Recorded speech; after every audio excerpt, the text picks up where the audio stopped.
जय हिंद मेरे प्यारे दोस्तों। तो हम व्याकरण पढ़ रहे थे और व्याकरण के अंतर्गत हमारा लास्ट रह गया था ये विशेषण के अंतर्गत संख्यावाचक विशेषण। आज इसको हम क्लियर कर लेते हैं और वीडियो को ज़्यादा से शेयर करें, सब्सक्राइब करें और बेल आइकन की घंटी जरूर दबाएं। कमेंट जरूर किया करें कि आपकी समझ में अच्छी तरह से आ गया है या नहीं आया है। तो आइए स्टार्ट करते हैं। संख्यावाचक विशेषण, इसकी परिभाषा देखें तो इसकी परिभाषा क्या हो सकती है? जो शब्द संज्ञा तथा सर्वनाम की संख्या का बोध कराते हैं। जो शब्द संख्या तथा संज्ञा, जो शब्द संज्ञा तथा सर्वनाम की संख्या का बोध कराते हैं। किसका बोध कराते हैं? संख्या का बोध कराते हैं। उसे हम क्या कहते हैं? संख्यावाचक विशेषण कहते हैं। क्या कहते हैं? संख्यावाचक विशेषण कहते हैं। संख्यावाचक विशेषण के प्रकार कितने होते हैं? संख्यावाचक विशेषण के दो प्रकार होते हैं। एक निश्चित संख्यावाचक विशेषण, नंबर दूसरा होता है अनिश्चित संख्यावाचक विशेषण। आइए देखते हैं। सबसे पहले हम देखते हैं निश्चित संख्यावाचक विशेषण क्या होता है। तो देखो, निश्चित संख्यावाचक विशेषण के बारे में बात करें तो ये निम्न प्रकार से किया गया है। ये निम्न प्रकार से किया गया है। यहाँ हमने कल की तरह ही इसके 6 प्रकार लिखे हैं जिनसे क्वेश्चन आते हैं, और जिनसे क्वेश्चन आते हैं उनको भी पढ़ना अच्छा है, और जिनसे क्वेश्चन बनते ही नहीं है उनका पढ़ना क्या है। लेकिन आज हम इन 6 प्रकार के बारे में बात करेंगे और इनको अच्छी तरीके से क्लियर करेंगे, तो आपकी समझ में भी बहुत अच्छी तरह से आएगा। तो आइए स्टार्ट करते हैं। चल क्या रहा था हमारा? हम विशेषण पढ़ रहे थे और विशेषण के अंतर्गत संख्यावाचक विशेषण पढ़ेंगे। सबसे पहले इसकी परिभाषा देखें तो जिन शब्दों से संज्ञा तथा सर्वनाम की संख्या का बोध होता है उसे हम संख्यावाचक विशेषण कहते हैं। तो लिखा भी है, मैंने इसकी परिभाषा लिख भी दी है। जिन शब्दों से, जो शब्द संज्ञा तथा सर्वनाम की संख्या का बोध कराते हैं। किसका बोध कराते हैं? संख्या का बोध कराते हैं, उसे हम क्या कहते हैं? संख्यावाचक विशेषण कहते हैं। संख्यावाचक विशेषण को देखें तो इसके प्रकार कितने होते हैं? तो ये 2 प्रकार के होते हैं। कितने प्रकार के होते हैं? ये 2 प्रकार के होते हैं। नंबर पहला आपका होता है ये निश्चित संख्यावाचक विशेषण। कौन सा होता है? निश्चित संख्यावाचक विशेषण। ये संख्यावाचक विशेषण निश्चित होता है, यानी कि ये निश्चित होता है कि 10 रुपये है या 20 रुपये है, 10 किलो या 20 किलो, ये निश्चित है। ये कितने प्रकार के? 2 प्रकार के होते हैं। अगर देखा जाए इनसे निश्चित संख्या का बोध होता है, मतलब निश्चित संख्यावाचक जो विशेषण है उससे हमें क्या होता है, क्या प्राप्त होता है, क्या पता चलता है? उससे निश्चित संख्या का बोध पता चलता है। निश्चित संख्या का बोध होता है, उसे हम क्या कहते हैं? निश्चित संख्यावाचक कहते हैं। जैसे निश्चित संख्यावाचक देख लिया, तो निश्चित संख्यावाचक विशेषणों का प्रयोग निम्न प्रकार से किया गया है, यानी कि निम्न भेद है इसके। हम ऐसा नहीं कह सकते इसके 2 भेद है, 3 भेद है, कई भेद हो सकते हैं इसके। लेकिन मैंने आपके बिल्कुल पॉइंट ऑफ व्यू से, एग्जाम के पॉइंट ऑफ व्यू से आपके लिए 6 पॉइंट लिखे हैं, और इन 6 पॉइंट के अंतर्गत आपके बहुत अच्छी तरह से क्लियर करवाऊंगा। दूसरी बात यह है कि सवाल भी, क्वेश्चन भी एग्जाम में यहीं से बनेंगे। सिर्फ इससे आगे जो भी पॉइंट होंगे उससे सवाल नहीं बनेंगे, क्योंकि मैंने बिल्कुल एग्जाम के पेपरों को देखते हुए मैंने ये क्वेश्चन, ये नंबर लिखे हैं कि इन्हीं से ही एग्जाम में क्वेश्चन आए हैं। तो आइए, तो सबसे पहला है हमारा पूर्णांकवाचक। कौन सा है? पूर्णांकवाचक। तो देखते हैं पूर्णांकवाचक क्या होता है। पूर्णांकवाचक वो होता है जिनसे हमें पूरा पता चल जाता है कि ये जितना है उतना, जैसे कि 1 है, 2 है, 3 है, 4 है, 5 है, 6, 7, 8, 9, 12, 15, 20, ये होता है संख्यावाचक। जैसे पूर्णांकवाचक, जैसे कि 1 है, 2 है, 4 है, 8 है, 12 है आदि, कुछ भी ले सकते हैं। 13, 20, 30, ये क्या होता है आपका? ये आपका पूर्णांकवाचक होता है। क्या होता है? पूर्णांकवाचक होता है। दूसरा आपका होता है अपूर्णांकवाचक। अपूर्णांकवाचक मतलब आधा हो सकता है, डेढ़ हो सकता है, ढाई हो सकता है, सवा हो सकता है, आधा, पौन, सवा, अढ़ाई आदि ये शब्द हो सकते हैं किसमें, अपूर्णांकवाचक में। तो आई होप आपकी समझ बहुत अच्छी तरीके से आ भी रहा होगा, और अगर नहीं आ रहा हो तो मैं कमेंट करके जरूर बताया करें, जिससे कि हम आपके लिए और अच्छे से अच्छे पढ़ाने की कोशिश करें। तीसरा हमारा ये क्रमवाचक।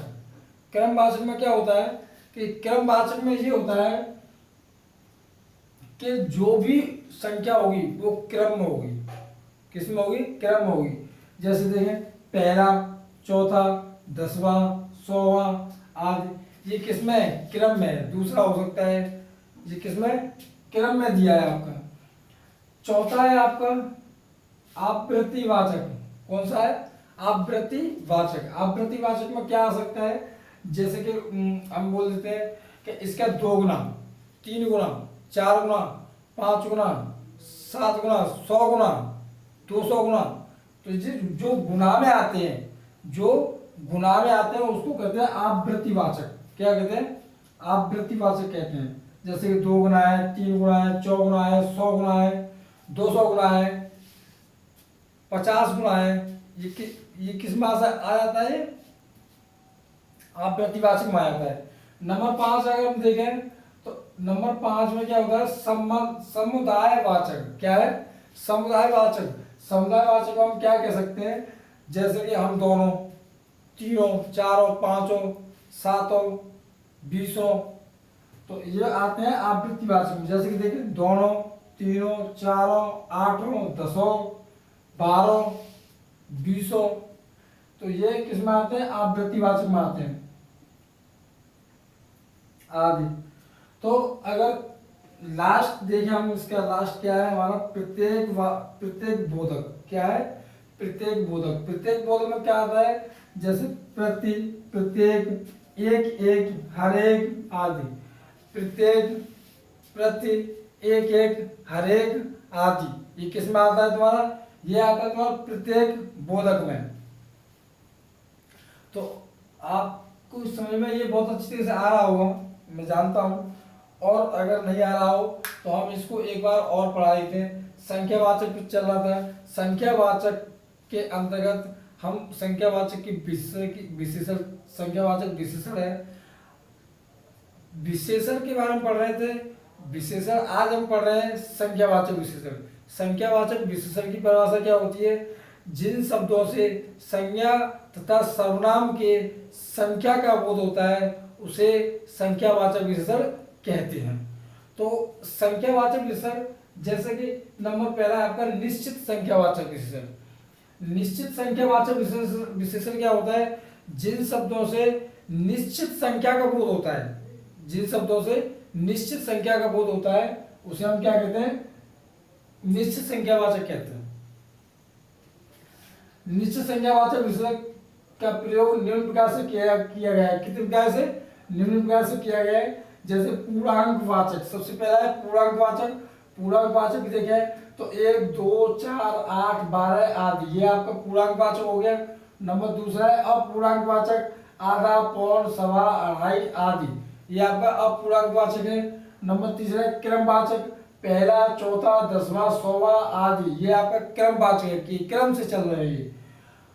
आवृत्तिवाचक है नंबर 4, 2 गुना, 3 गुना, 4 गुना, 100 गुना आदि, ये आपका क्या है, आवृत्तिवाचक है। ये दूसरा पांचवा देखेंगे समुदायवाचक।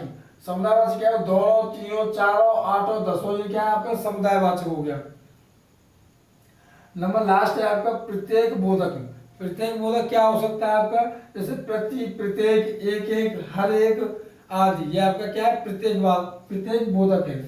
तो ये हमने पढ़े संख्यावाचक विशेषण के अंतर्गत। निश्चित संख्यावाचक विशेषण के अंतर्गत हमने इनको अच्छी तरह से बहुत डाल दिया हमने, और आज आपके समझ में आ भी रहा होगा। इसका एक नोट दे रखा है, इस नोट के बारे में आपको बता देता हूँ। जैसे निश्चित संख्यावाचक के एक भेद, निश्चित संख्यावाचक का एक भेद होता है, जिस भेद का होता है, जो कौन सा भेद होता है, पूर्णांक बोधक, ये मैंने आपको यहाँ पढ़ाया था, देखो ये लिखा है पूर्णांक बोधक, ये रहा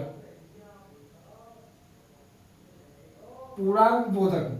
पूर्णांक बोधक तो इसमें क्या होता है कि लगभग, करीब, तकरीबन, न्यूनाधिक या कमोबेश के बाद, क्या हुआ, के बाद में ए या ओ प्रत्यय लगाने से, ए या ओ प्रत्यय लगाने से, जैसे ये मैंने शब्द लिखे हैं, इन शब्दों में ए या ओ प्रत्यय लगाने से क्या होता है कि अनिश्चित संख्यावाचक विशेषण बन जाता है। ये निश्चित वाचक है, लेकिन इनमें ए या ओ का प्रत्यय लगाएंगे तो जो ये हो जाएंगे आपके अनिश्चित वाचक संख्यावाचक विशेषण। लास्ट हमारा रह गया था अनिश्चित संख्यावाचक विशेषण, तो इसको भी पढ़ लेते हैं। अनिश्चित संख्यावाचक विशेषण से क्या जानते हैं? अनिश्चित संख्यावाचक विशेषण हमें पता चलता है कि ये निश्चित नहीं है, मतलब कहने का इसे निश्चित संख्या का बोध नहीं होता है, इतना कहने का मतलब मेरा ये है बस। तो आइए इसको देख लेते हैं। जैसे कुछ आदमी चले गए, मतलब आदमी तो चले गए लेकिन कुछ गया, हमें ये नहीं पता है कि कितने चले गए, 2 चले गए, 4 चले गए, 6 चले गए, 8 चले गए, हमको पता नहीं कितने आदमी चले गए। दूसरा है कई लोग आए थे, मेरे घर पर कई लोग आए थे, लेकिन ये नहीं पता कितने आए थे। अब यही पता होता तो फिर तो ये निश्चित हो जाता ना, लेकिन हमको पता नहीं है, इसीलिए क्या है, ये अनिश्चित है। क्या है? अनिश्चित है। तीसरा लिखा है इसमें सब कुछ समाप्त हो गया। अब सब कुछ समाप्त हो गया पर लेकिन ये नहीं पता कि क्या क्या समाप्त हो गया, सब कुछ में क्या समाप्त हो गया। तो आई होप आपकी समझ में ये बहुत अच्छी तरीके से आ गया होगा, और आपके देखते हुए आपको मैं पढ़ा रहा हूँ तो आपको ये क्लियर हो गया होगा कि संख्यावाचक विशेषण कितना सरल हो गया है। अब आप इसको 2-3 बार रिवीजन करें और वीडियो अच्छी तरीके से देखें और ध्यान लगा के देखें, तो आपकी समझ ये संख्यावाचक विशेषण बिल्कुल क्लियर हो जाएगा। मैं हर वीडियो में बिल्कुल बेसिक से पढ़ा रहा हूँ, इसमें कोई ट्रिक नहीं चल रही है, और इसमें शायद कोई ट्रिक होती भी नहीं है, होती भी है तो ये आप खुद से बना सकते हैं। क्यों? क्योंकि जब आपका बेसिक क्लियर होगा तो ट्रिक भी खुद से बन जाएगी, क्योंकि जो जिसका बेसिक नहीं है, बेसिक क्लियर नहीं है, वो ट्रिक क्या बनाएगा। तो इसको देखो, मैं एक बार और रिवीजन करवा देता हूँ इसका, क्योंकि मैं चाहता हूँ कि ये क्लास में ही याद हो जाए, आपकी क्लास में ही आपको ये याद हो जाए। जैसे व्याकरण पढ़ रहे थे, ये आपके यूपीटेट, सीटेट एंड एस्टेट के लिए, ऑल एग्जाम के लिए इंपॉर्टेंट है। तो आइए स्टार्ट करते हैं। संख्यावाचक विशेषण किसे कहते हैं? जिन शब्दों से संज्ञा तथा सर्वनाम की संख्या का बोध होता है, किसका? संख्या का बोध होता है, उसे हम संख्यावाचक विशेषण कहते हैं। जैसे लिखा भी है, देखो, जो शब्द संज्ञा तथा सर्वनाम की संख्या का बोध कराते हैं उसे संख्यावाचक विशेषण कहते हैं। आइए, संख्यावाचक विशेषण के प्रकार कितने होते हैं? संख्यावाचक विशेषण के 2 प्रकार होते हैं। नंबर 1 होता है निश्चित संख्यावाचक विशेषण, नंबर दूसरा होता है अनिश्चित संख्यावाचक विशेषण। तो सबसे पहले हम पढ़ेंगे निश्चित संख्यावाचक विशेषण के बारे में। तो आइए देखें, निश्चित संख्यावाचक विशेषण, इनसे क्या होता है? निश्चित संख्या का बोध होता है। निश्चित संख्या का बोध क्या होता है? इनसे हमें निश्चित संख्या का बोध होता है। तो आइए जान लेते हैं कि कितने होते हैं, कैसे। निश्चित संख्यावाचक विशेषणों का प्रयोग निम्न भेद से किया गया है, निम्न प्रकार से किया गया है, और वो प्रकार मैंने यहाँ लिखे हैं, उनमें से छाट के बहुत इंपोर्टेंट मैंने लिख दिए, यहाँ पे 6 प्रकार के लिख दिए हैं हमने। तो आइए देखते हैं। पहला है आपका पूर्णांकवाचक।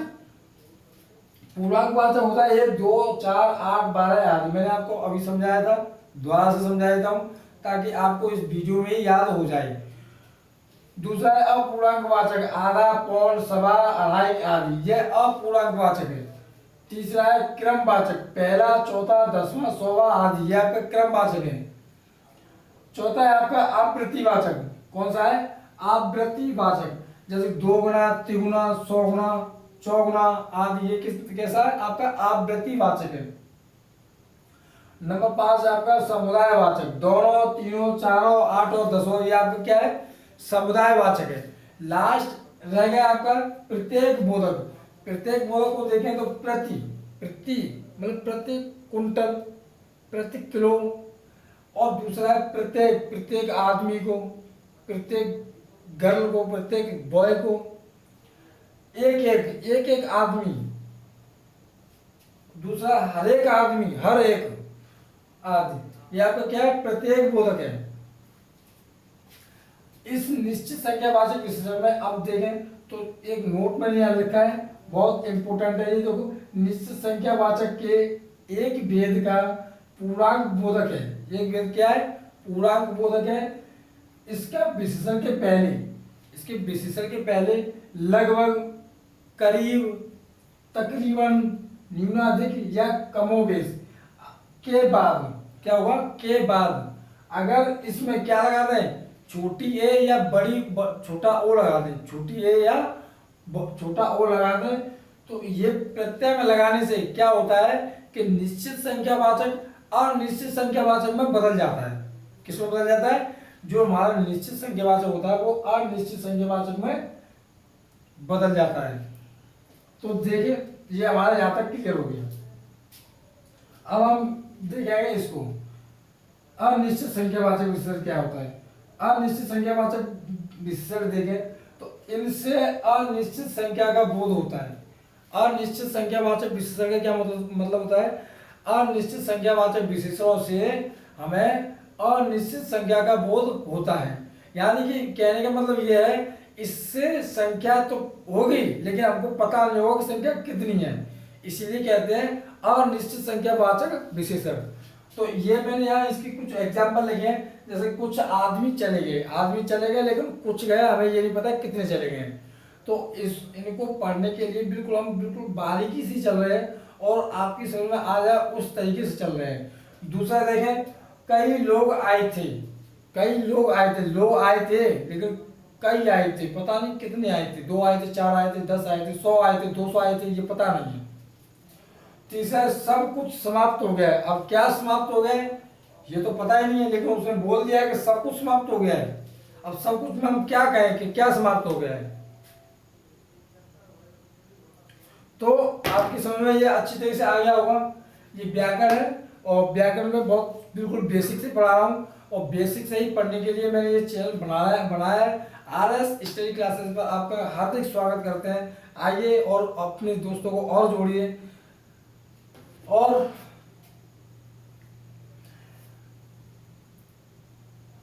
आपकी समझ ये बहुत अच्छी तरह से आ गया होगा, और बस आप ऐसे ही पढ़ते रहिए। बस वीडियो को शेयर कीजिए और सब्सक्राइब कीजिए और बेल आइकन की घंटी जरूर दबाएं, और कमेंट में हमें जरूर बताया करें। आप कमेंट नहीं करते हैं, हमें बताते नहीं है कि आपकी समझ में अच्छी तरह से आ रहा है या नहीं आ रहा है। मैं चाहता हूं कि आप ज़्यादा से ज़्यादा कमेंट करें, तभी हमको पता चल पाएगा कि आपकी समझ में अच्छी तरह से आ रहा है या नहीं आ रहा है। और पढ़ते रहें, पढ़ाई जीवन का आधार है। पढ़ाई हमें सब कुछ दिला सकती है। एक पढ़ाई एक ऐसी चीज़ है जिससे हम हर चीज़ हासिल कर सकते हैं। पढ़ने से ही हर आदमी आगे बढ़ा है, जो पढ़ा नहीं वो बढ़ा नहीं। मेरे हिसाब से तो इतना ही है। हर आदमी जो पढ़ा है वही बढ़ा है, और पढ़ने से ही आगे बढ़ते हैं। जो नहीं पढ़ा वो बढ़ेगा क्या, भाई तो ये नहीं समझ में आता है, बताइए। तो आई होप आपकी समझ ये बहुत अच्छी तरह से आ गया होगा, और ये आपका विशेषण क्लियर हो गया। अब विशेषण के बाद हम पढ़ाएंगे क्रिया, वर्ब। क्रिया कितने प्रकार की होती है, क्रिया के कौन कौन से भेद होते हैं, क्रिया को अच्छी तरह से क्लियर करेंगे। तो वीडियो को शेयर करें, सब्सक्राइब करें, बेल आइकन की घंटी जरूर दबाएं, और कमेंट में जरूर बताएं कि आपकी समझ में अच्छी तरह से आ गया या नहीं आया है।